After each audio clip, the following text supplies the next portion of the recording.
In the name of Allah, the most merciful, the most gracious, and most compassionate, we start this episode by discussing some of the conditions that allows the Muslim to break his fasting in Ramadan.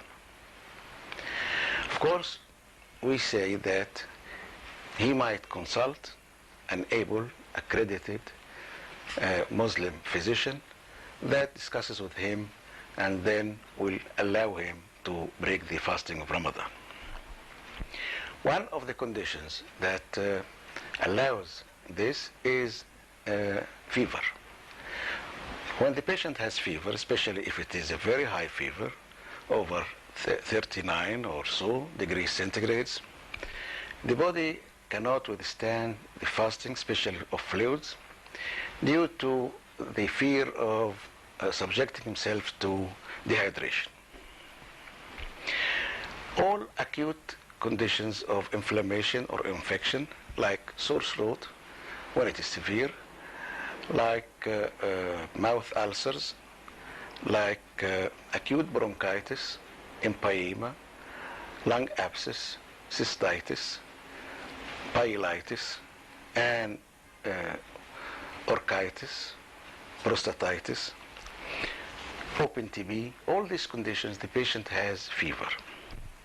And this will lead him to the fear of having dehydration, and so he has to have regular fluid supply to have his hemodynamics in stable and healthy conditions.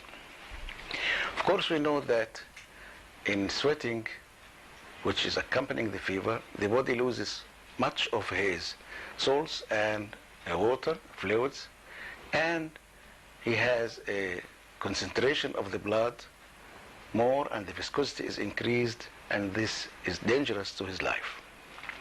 The ample supply of fluids is required, and also he is not allowed to have heavy meals, but allowed to have small divided meals all over the day. And this is, of course, cannot be done when he is fasting. Also, one of the most important factors is during fever, the patient has to take some medicines in regular ways, in regular timing, which could be every 4 hours or every 5 hours, 6 hours, and so on.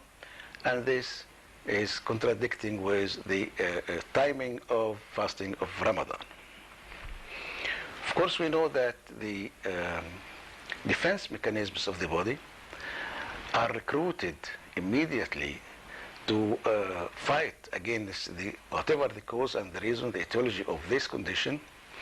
And these mechanisms need to have supply of energy, which is given to the patient by some fluids, intravenous fluids, for example, or by allowing him to swallow some sort of sugars like glucose, and this will cannot be done by during fasting.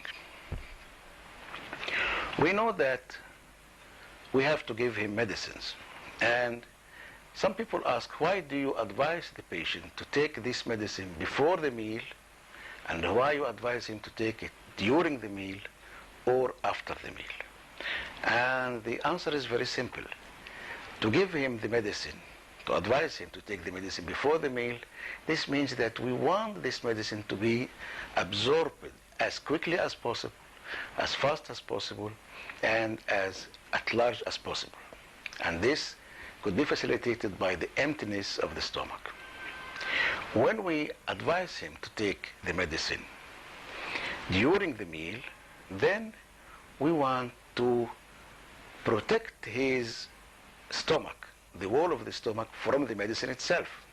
For example, if you are advising him to take a tablet of aspirin, and if his stomach is empty, then this aspirin will be in direct contact with the gastric mucosa, and this will ulcerate it or make hyperemia or dangerous to this gastric mucosa. The last condition, when we advise him to take the medicine after the meal, here we are protecting the medicine from his stomach, because the stomach pours the acid and the enzymes and so on, which could be affecting the medicine itself and decreasing its effectiveness or even abolishing it at all. And that's why you ask him to take the medicine after his meal, whatever it is. If it is the breakfast or the suhoor, then he has to take it after the meal. And by the way, we say that for the sake of fasting, we allow him to take some sort of drinks which are famous in Ramadan, like isus or tamr hindi, because these have the effect of antagonizing the thirst sensation, and they are allowing him to have his body fluids retained in it. Because we know that isus has the same effect like cortisone, which is keeping the body fluids inside the blood, and this will be very helpful in cases of fevers. But anyway, for a small degree of fever, low degree of fever, patient could fast, but again he has to ask the accredited, the able Muslim doctor, who will advise him that his condition is not that severe to let him break his fasting.